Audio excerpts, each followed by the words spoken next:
ও বাবা আব্দুর রহিম, ইমাম সাহেব তো চলে গেছে, এখন তোমার চাচার জানাজা নামাজ কে পড়াবে?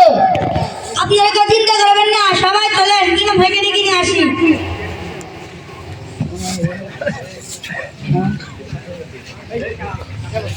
আসসালামু আলাইকুম ওয়া বারাকাতুহু।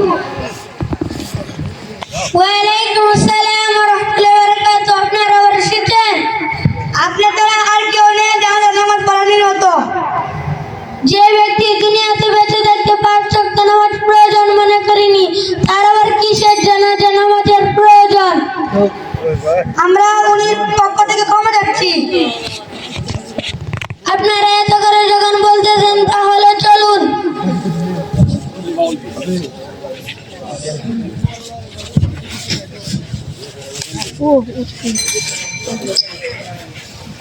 আপনারা আমাকে একটি কথা দিন, আপনারা কোনোদিন নামাজ ছাড়বেন না তো? আপনারা বলেন, আপনারা কোনোদিন নামাজ ছাড়বেন না তো? জোরে বলেন। আপনাদেরকে আমি যে দুইটি